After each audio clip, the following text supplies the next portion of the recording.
10 counts of sex abuse in the second degree. According to Como News, that charge is a Class C felony in Oregon. The earliest accusations in record date to July 2020. Lisa DeFlori was assigned to Thurston High School as a certified staff member and was on administrative leave at the time of her arrest, the district confirmed. She is listed as the Thurston varsity basketball coach on the OSAA website. The teams are not currently playing, with high school sports on hold due to the pandemic. And that's your news on Rainier Avenue Radio. Your sexual and reproductive health care can't wait. Not now, not ever. Planned Parenthood is here with you to provide you the quality care you need from the experts you trust. Call or visit us online to book your appointment today. We got the feeling now? Yeah! R&B, soul, funk, 50s, 60s, 70s, 80s. We give you all that and more on Star Time. Join me, Paul Pearson, for a 2-hour trip through the history of R&B. A new episode every week on Wednesday at 2 p.m. Come and get the feeling on Star Time on Rainier Avenue Radio.world. Rainier Avenue Radio.world is your 24/7 digital media hub. Tune in at Rainier Avenue Radio.world. Also find us on Facebook, Twitter, and TuneIn apps.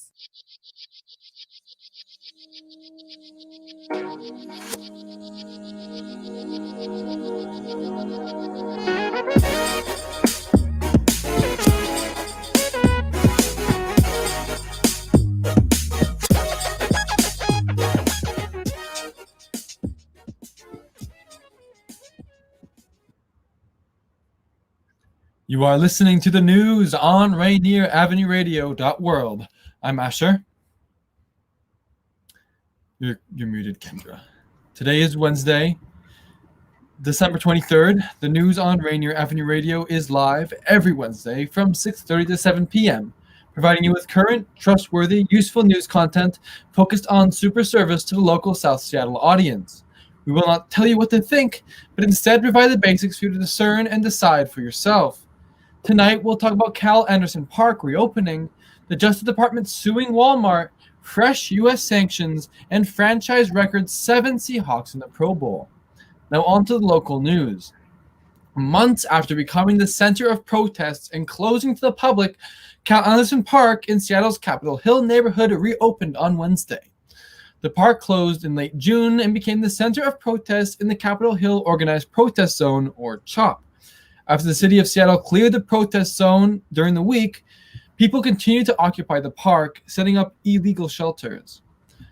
On December 18th, the city began clearing the park and the encampment. Against efforts to stop the sweep, Seattle police arrested 24 people, King 5 reports. A prepared statement from Mayor Jenny Durkin read, quote, "As we reopen the park, the community and the city will continue its ongoing conversation to provide services to those who are unhoused, create new ongoing activities to support diverse community needs, increase safety, and restore the vibrancy and inclusivity of the Capitol Hill neighborhood."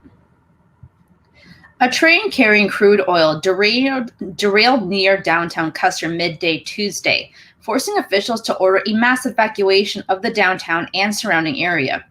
Per Patch.com, the evacuation has since been lifted, and now several agencies are investigating the cause of the crash, including the National Transportation Safety Board and the State Department of Ecology. The train derailed around 11:40 a.m. 7 railway cars had fully derailed. A fire started near the end of the train, burning in 2 of the 7 derailed cars. The fire cast a large plume of smoke, which could be seen from miles away. The Whatcom County Sheriff's Office told everyone within 3/4 of a mile of the crash site to leave the area immediately. A 3-alarm fire ripped through a Skyway apartment building early Wednesday, sending towering flames into the sky and forcing everyone inside to evacuate in the pre-dawn darkness. 24 apartment units were destroyed in the raging inferno, and 1 man was rushed to the hospital. Crews from multiple fire districts responded to the scene at Green Tree Apartment Homes on South 125th Street at around 1:50 a.m. after receiving reports of smoke and flames billowing from the building, officials said. One apartment in the building was fully ablaze when the first crews arrived, and the flames were already spreading to other units through the attic. More crews were called in to battle the blaze as the roof collapsed, Como News reports. The cause of the fire is still under investigation. U.S. Representative Rick Larsen announced Wednesday he's tested positive for the novel coronavirus, but is not experiencing any symptoms.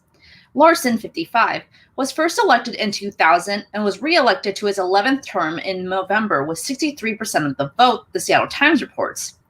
His second congressional district covers Island and San Juan counties and parts of Snohomish, Skagit, and Whatcom counties. He is the second member of Congress from Washington to test positive for the virus, after Representative Dan Newhouse, Republican from Sunnyside, tested positive back in November. Washington's statewide ban on plastic bags has been delayed until at least the end of January and potentially may be pushed back to the summer. Patch.com reports that the pandemic has caused numerous disruptions this year, and the delay is just one of unexpected problem.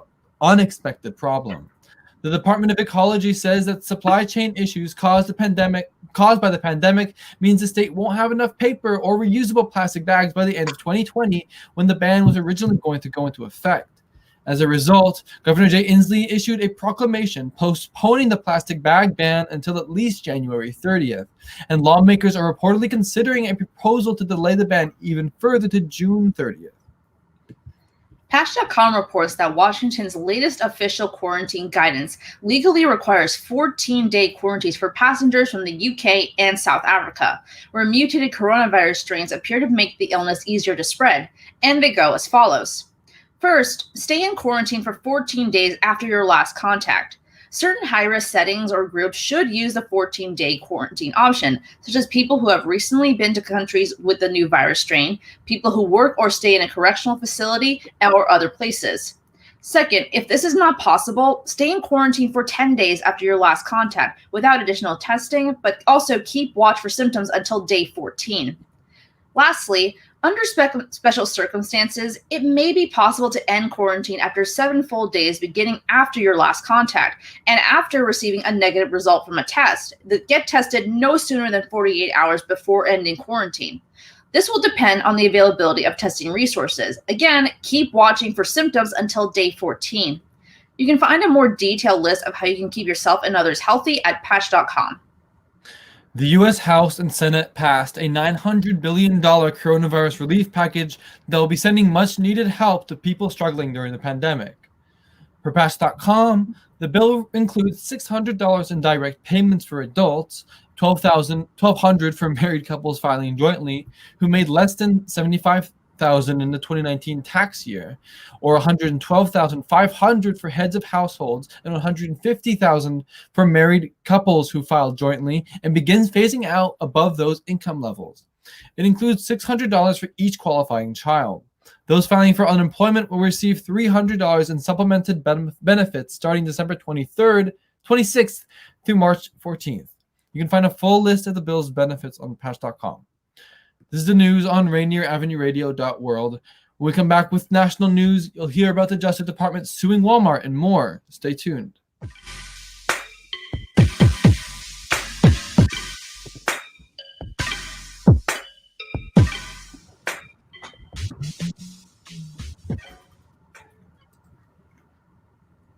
Welcome back to Rainier Avenue Radio.world. This is the national news. 3 skiers died in 2 avalanches that struck Colorado Mountain in recent days, in snow that avalanche experts warn is the most unstable it has been in years. Per NPR, avalanche conditions are worse than many people are used to. 348 avalanches in the state have been reported so far in December. Snow scientists say that climate change plays a role in creating the conditions for extreme avalanches. Among the avalanche-promoting conditions on a warming planet are snowstorms fueled by increased moisture in a warmer atmosphere, warmer temperatures that cause snow to slide, and more occurrences of rain on top of snow. Police in Columbus, Ohio said they relieved an officer of duty after fatally shooting an unarmed black man, the city's second law enforcement shooting of a black man in the past month. Per Reuters, in the early hours of Tuesday, officers responded to a non-emergency complaint about a man turning a car on and off for an extended period. Shortly after the officers arrived, a man who had been inside the garage approached them on foot with his left hand holding his cell phone and his right hand not visible. One of the officers then shot the man, who died later at a local hospital. The incident is the latest in a spate of killings of African Americans by police in the United States this year, including one in Columbus on December 4th that have triggered waves of protests over racial injustice and brutality by law enforcement. More than 30 undocumented immigrant women have come forward with allegations of medical abuse against ICE. Per NPR, all of them were current or former detainees at the Irwin County Detention Center in Ocala, Georgia. Many of the women say that they were pressured to have unwanted and unnecessary gynecological procedures, or that they were retaliated against for speaking out. Lawyers are seeking class action status for these women. They allege that immigration authorities knew about complaints against a local gynecologist who performed unwanted sterilizations. One lawyer said ICE had tried to deport at least 8 women who have come forward so far. Lawyers have been able to stop some of these deportations, but not all of them. A spokesman for ICE says that the agency cannot comment on pending litigation and that ICE is cooperating with an investigation by the Department of Homeland Security. The Justice Department filed a lawsuit against Walmart, alleging that the retail giant unlawfully dispensed controlled substances from pharmacies that operated nationwide. Per NPR, the government says that between the actions of the company's pharmacies and its distribution centers, Walmart helped fuel America's ongoing opioid crisis. The complaint alleges that Walmart violated the Controlled Substances Act in multiple ways as the operator of both pharmacies and wholesale drug distribution centers. At its pharmacies, Walmart is alleged to have knowingly filed thousands of controlled substance prescriptions that were not issued for legitimate medical purposes. And at its distribution centers, the government says Walmart received hundreds of thousands of suspicious orders that it failed to report to the Drug Enforcement Administration as required. If the retailer is found liable in the case, it could face civil penalties of up to $67,627 for each unlawful prescription filled and $15,691 for each suspicious order not reported. Pfizer said Wednesday it will supply the U.S. government with an additional 100 million doses of its COVID-19 vaccine under a new agreement between the pharmaceutical giant and the Trump administration. That will bring their current total commitment of 200 million doses for the U.S., enough to vaccinate 100 million people with the 2-shot regimen. Per AP, the cost to taxpayers is $1.95 billion. To aid vaccine production, the government said it is using its authority under a Cold War-era law that allows it to direct private manufacturing. Pfizer's vaccine has now been joined by another 2-shot vaccine from Moderna, developed in close collaboration with the National Institutes of Health. President Donald Trump on Wednesday vetoed the annual defense policy bill, a measure that has broad bipartisan support in Congress and potentially setting up the first override vote of his presidency. The bill affirms 3% pay raises for U.S. troops and authorizes more than $740 billion in military programs and construction, AP reports. Both the House and Senate passed the measure by margins large enough to override a veto from the president.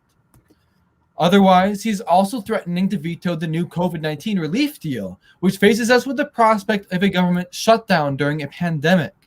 The package passed both chambers of Congress on Monday after months of negotiations between Republicans and Democrats, Reuters reports.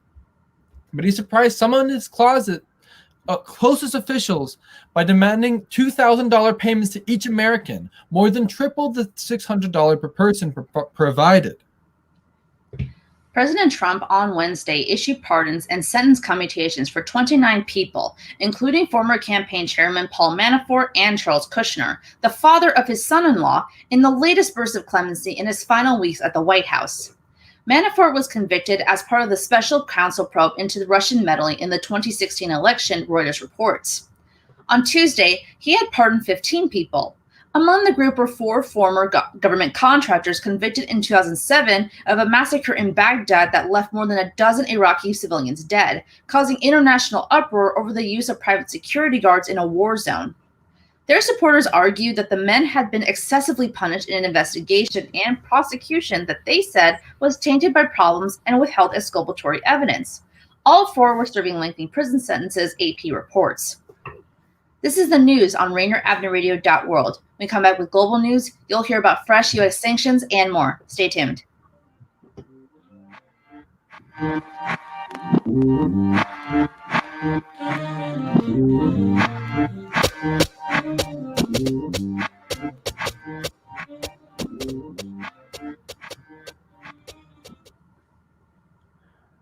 Welcome back to Rainier Avenue Radio.world. This is the global news. The United States on Wednesday expanded sanctions on Belarus, targeting 4 entities and 40 individuals over their roles in a disputed presidential election and the government's subsequent crackdown on protesters. The new sanctions target their Central Election Commission, the Minsk Special Purpose Police Unit in the capital, the main Internal Affairs Directorate of the Minsk City Executive Committee, and KGB Alpha. On Tuesday, the U.S. also slapped fresh sanctions on Syria, Reuters reports. This targeted its central bank and blacklisted several people and entities in a continued effort to cut off funds for President Bashar al-Assad's government.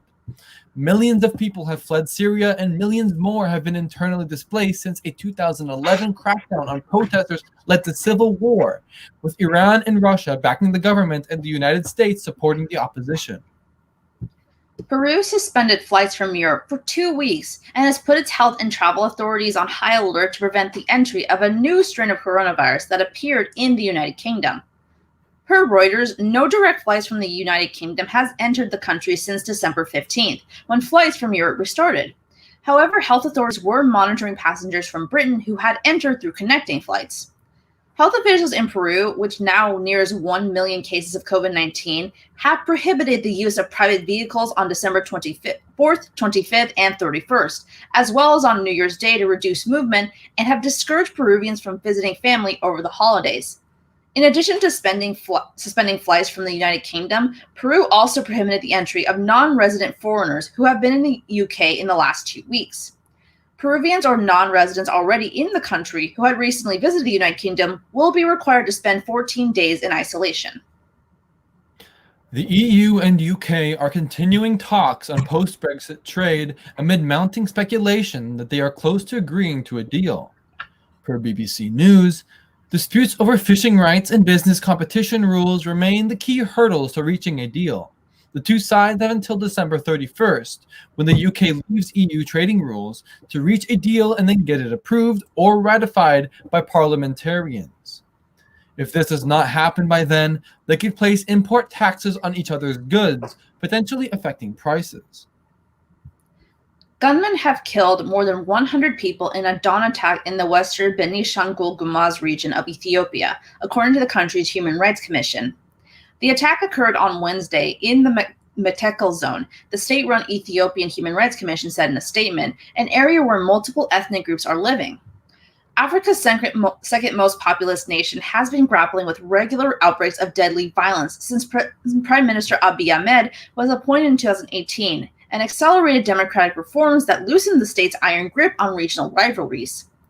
Per Al Jazeera, elections due next year have further inflamed simmering tensions over land, power, and resources.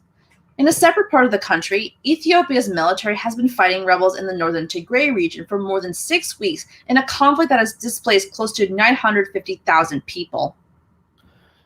Russian lawmakers have approved a range of new measures that could further stifle dissent and allow tighter restrictions on online content, including blocking websites like YouTube and Twitter. Per NPR, one bill would allow for the blocking of foreign websites that it said, quote-unquote, discriminate against Russian media. The second law would allow it to levy large fines against companies that don't take down content banned in the country. A third law would establish jail terms for those convicted of making slanderous comments online or in the media. A person found guilty of slander could face up to 2 years in jail and be fined up to 1 million rubles, about $13,300. The bills were passed by Russia's lower house, the State Duma.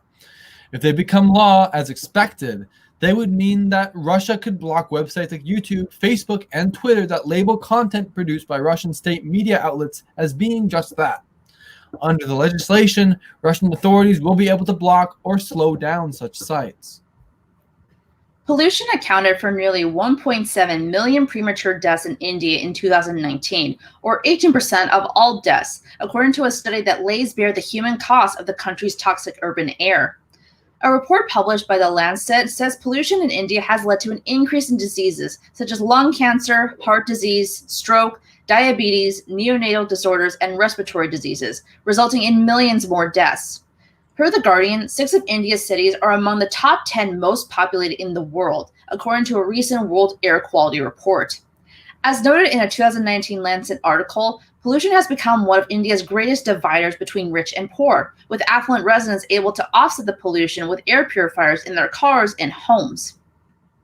Antarctica is no longer the only continent free of the pandemic. NPR reports that 36 people stationed at the General Bernardo O'Higgins Riquelme Antarctic Base had tested positive for the virus. The permanent research station is located on tip of the continent south of Chile. Of those affected, 26 are members of the Chilean army and 10 are civilian maintenance personnel. The officials added that contact tracing was underway and those who tested positive were in isolation. No other countries have publicly reported positive cases on Antarctica, and there have been concerted efforts to ensure the virus did not reach the remote continent. The impact of the largely contagious virus spreading on the sparsely populated continent could be disastrous because researchers and other staff shelter in close proximity due to the harsh elements and have limited medical supplies. This is the news on Rainier Avenue Radio.world. When we come back with sports, you'll hear about franchise record 7 Seahawks going to the Pro Bowl and more. Stay tuned.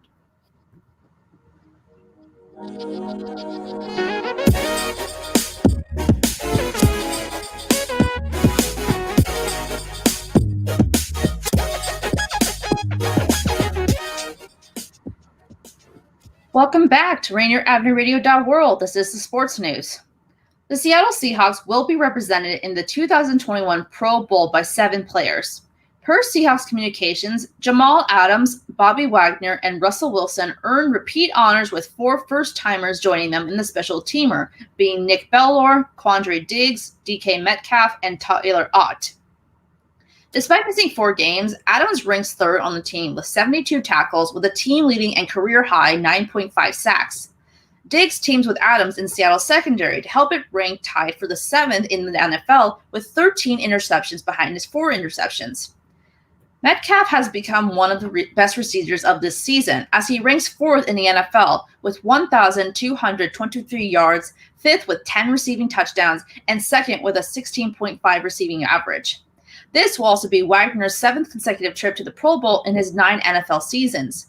Meanwhile, Wilson is the only quarterback with a winning record in each of his first 9 seasons in NFL history and holds at least 26 major franchise records for a quarterback in his career. Lastly, Bellore, tied for 3rd in the NFL with 12 special teams tackles, and Ott's consistent snapping duties lead a strong Seahawks specials team unit. A day after receiver Josh Gordon had again apparently become a Seahawk, his return to the field has been put on hold after he was reported to have a setback in his battle with substance abuse. Per the Seattle Times, the NFL told Gordon and the Seahawks that Gordon had not satisfied the terms of his conditional reinstatement from suspension. The league said Gordon may attend team meetings and individual workouts, but he is ineligible to participate in practices or games. A report from the NFL Network, the league's official media arm, stated that Gordon, quote, had a setback in his battle with substance abuse and now won't be allowed to practice or play indefinitely, unquote. That leaves it unclear when or if Gordon will play again. On Tuesday afternoon, Kevin Thompson, a graduate student quarterback from Auburn, announced on social media that he will forego his 8th and final season of collegiate eligibility to pursue a professional future. Per the Seattle Times, the 6'1", 200-pound dual-threat quarterback transferred to UW from Sacramento State last offseason, but did not appear in the Huskies' 4 games. Thompson threw for 3,216 yards with 27 touchdowns and 8 interceptions in 12 games at Sacramento State in 2019, while rushing for 619 yards and a team-best 12 rushing touchdowns. He was named Big Sky Offensive Player of the Year and FCS All-American and finished third for the Walter Payton Award, which honors the top offensive player in the FCS. After arriving in Seattle this summer, Thompson, who earned extra eligibility due to his injury history, competed with redshirt freshman Dylan Morris, redshirt sophomore Jacob Sturman, and true freshman Ethan Garbers for the Huskies starting spot before a shoulder injury derailed his progress. Houston's opener against the Oklahoma City Thunder on Wednesday night was scrapped after coronavirus cases and Harden's violation of the NBA's COVID-19 protocols left the Rockets without the league-mandated 8 players available. It was a dispiriting blow to the NBA on just the second night of an uncertain season launching with the pandemic still raging, AP reports. The NBA announced the postponement in a release that said 3 Rockets players had returned tests that were either positive or inconclusive, and that 4 other players were quarantined because of contact tracing. Already a distraction amid months of rumors that he wants to be traded, Harden's latest move potentially threatened the health and safety of his team and kept the Rockets from beginning their season. A group of Pac-12 football players on Sunday threatened to opt out of the coming season unless their concerns about competing during the COVID-19 pandemic and other racial and economic issues in college sports are addressed. The players posted a statement on the Players Tribune website and social media with the hashtag #WeAreUnited and sent out a news release. The public demands from the Pac-12 players follow a surge in acts of athlete empowerment across college football, AP reports. Players have called out coaches at Iowa, Oklahoma State, and Florida State. At Iowa, a long-time, highly regarded strength and conditioning coach parted ways with the school after complaints from players past and present about a lack of respect for Black players in the program. The Stanley Cup champion Tampa Bay Lightning will host the Chicago Blackhawks in one of 5 games to open the NHL's coronavirus pandemic-shortened 2021 season on January 13th. The league released a first-of-its-kind schedule Wednesday featuring 4 realigned divisions based on geography and limited to division play only. Each team will play 56 regular season games, which will be squeezed into what's tentatively scheduled as a 116-day stretch ending on May 8th. It includes an NHL first. An all-Canadian North Division made up of the nation's 7 teams will play each other 9 or 10 times. The 3 remaining 8-team divisions all have U.S. teams, which will face each division foe 8 times, AP reports. Now it's time to go over tonight's show plugs. Rainier Avenue Radio presents All Music All Day, featuring a variety of shows hosted by South Seattle and surrounding community residents. On Saturdays, it's all music featuring some of your favorite hosts and locally produced music shows, including the legendary DJ Nasty Ness with K-Fox Nightbeat Old School Favorites, Jazz from the Cabinets with Big Poppy, and Paul Pearson's Star Time featuring R&B retro from the 60s and 70s, and more. Listen on the Rainier Avenue Radio app or at rainieravenueradio.world or tune in on smart speakers. And we have a weekly community food giveaway, Rain or Shine, which will be offering free take-home groceries by God Is. From 11 a.m. to 3 p.m. this Saturday, pick up your own product, meat, produce, breads, dairy, non-perishables, and more. It's socially distanced at 810 23rd Avenue, Seattle, Washington, 98122. Right on 23rd, just north of Columbia in Seattle's Central District. That's 810 23rd Avenue, Seattle, Washington, 98122. This has been the news on rainieravenueradio.world. Thanks for watching, and we'll see you next week. Happy holidays. Happy holidays.